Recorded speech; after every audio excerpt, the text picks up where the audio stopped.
Сайн байцгаана уу? Та бүгддээ энэ гайхалтай дэлхийн ертөнцөөс мэдчихлээ. Намайг Амар Санаа гэдэг.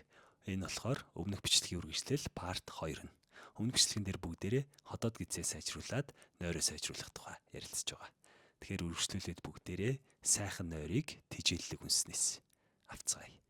Тэгэхээр бид бүгд шимт хичээлийг хоол хүнсээр дамжуулан авах нь маш чухал гэдгийн гол утга нь юу вэ гэхээр бид бүгдийн буюу хүмүүс бидний бие хоол хүнснээс ялгарах шимт хичээлийг таньж чаддагт байгаа юм.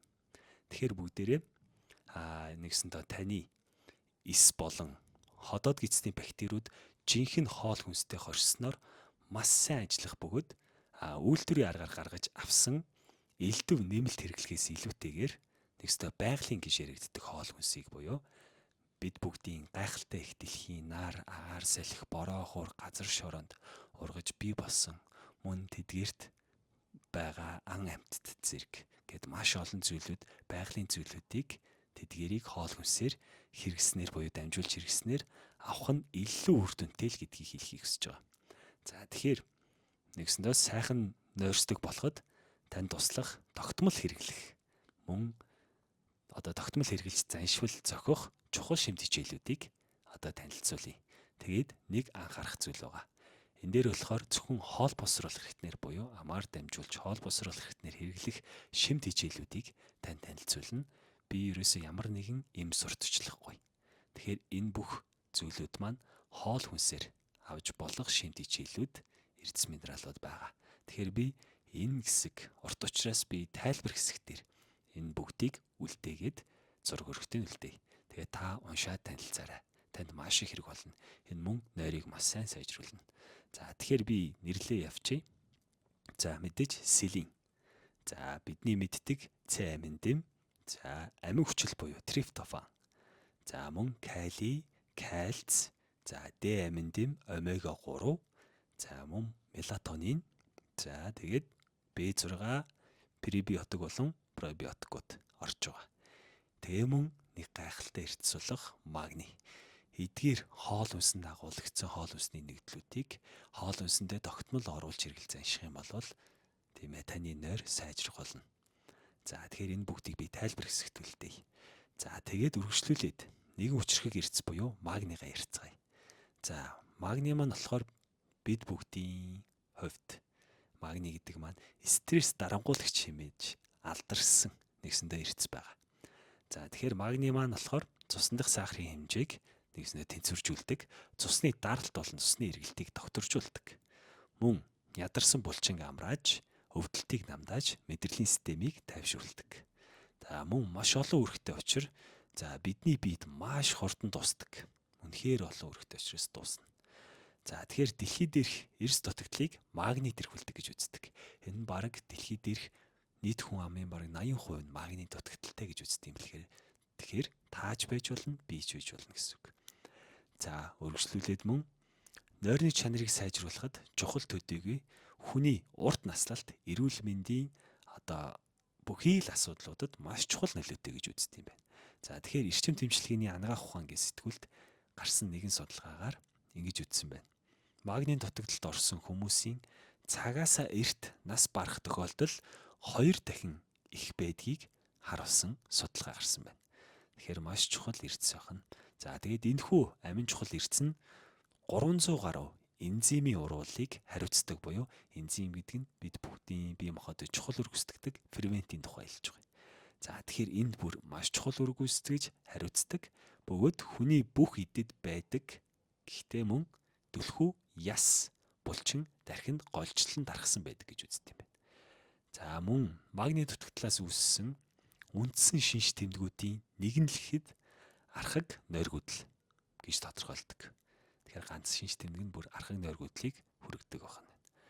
За нэгэн чухал мэдээллийг хэлэхэд магний хэмжээг нэмэгдүүлэх замаар нойрны чанарт маш хурдтай, хүчтэй нөлөө үзүүлэх боломжтой гэдгийг хэлье. За тэгэхээр бүгдээрээ магний хэрэглээг сайжруулцгаая. Мөн би тайлбар хэсэгтэр магний хоол хүнс авч болох зүйлүүдийг оруулна. За магний бэлтгэлийг гаднаас нөхөж хэрэглэх нь бас хамгийн сайн шийдэл гэж үздэг. За нэгсэндээ гаднаас төхөж оруулна. Гэтэ энэ маань болохоор хоол боловсруулах үйл ажиллагаанд их хэмжээний магний зарцуулагддаг нь судалгаагаар нэгэнд батлагдсан гэж үздэг юм байна. Тэгэхээр яг гаднаас бид хэрглэж болно. Гол нь бид эдийн уугаад байгаа энэ шахмал хэлбэрээр юм уу амаар дамжуулж уугаад байгаа энэ хэлбэрүүд маань илүү түлхүү бид эдд яг тийм магний хангалттай сайн нөхөж чадхаар хэмжээнд бол биш. Сая хэлсэнчлэн нэгсэндээ бид бүгдийн хоол боловсруулах зам магниг бүр маш их хэмжээгээр хэрэглэдэг учраас нэгсэндээ хурдан дуусдаг.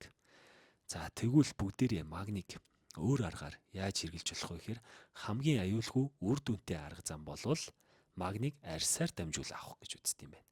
Тэгэхээр би арьсаар дамжуулж хэрэглэж болох магниг энэ зургаар ингээд харуулъя. Энэ мэтчлийн хэрэглэж болдог.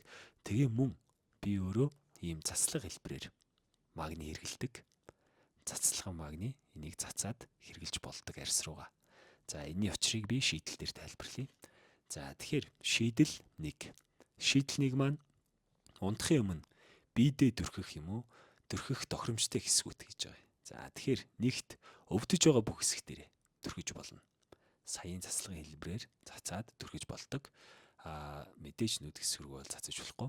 За хоёрт нь магнигаас хамгийн их хамааралтай эргэтэн болох зүрхний ойролцоо буюу цээжний төв хэсэгт болон цээжний зүүн хэсгээр сайхан цацаад илэг хийж өгч болдог. Мөн дархлааны системийн гол зохицуулагч болох тимус буюу сэрэ булчирхай энэ өвчүүний дээд бүдэрхий хэсгээр энэнгээр массажлж өгч болно. За тэгээд дараачих нь стресс ихээр оримтлагддаг хүний хүзүү мөрний хэсгүүдэд мөн дүрхээд массажлж өгнө. За энэ дээр бол нэгсээ 4-өөс 6 удаа шүршгэд хангалттай гэж үздэг.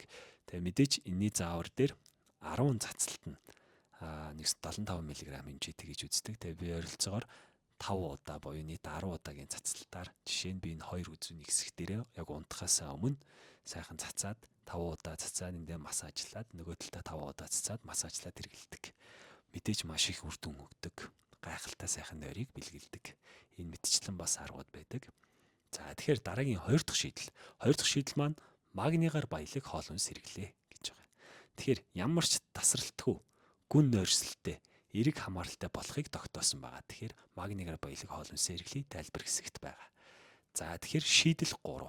За шийдэл 3 маань бүгдээрээ болж өгвөл таны ходоод гизийг гэмтээж болзошгүй.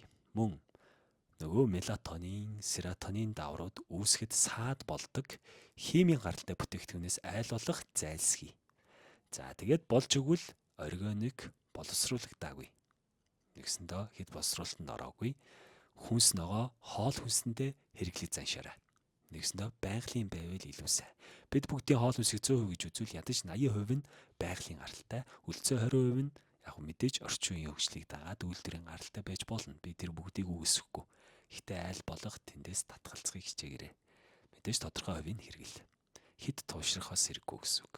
За тэгээ мөн одоо хит энэ дээр гол хэлж байгаа зүйл нь тултлаа болон хит цадтлаа идэхгүй байх нь бас маш чухал.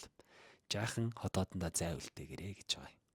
За мөн таны идэж буй хоол хүнс аюулгүй таны ходоод гидсний эрүүл мэнд тарих нойрыг тэтгэхүйц байх хэрэгтэй.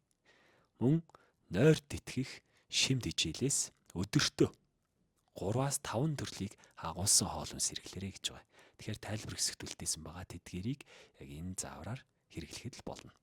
За тэгээд дараагийн бичлэгээр бүгдээрээ уулзцгаая. Намайг дэмжээ та бүхэн хийх зүйлүүдээ хийгээд өгөөрэй. Тэгээд та чадна бүгдээрээ үргэлжлүүлээд нойрны талаар судалцгаая. За бүгдээрээ дараагийн бичлэгээр уулзъя. Түр баяртай баярлалаа.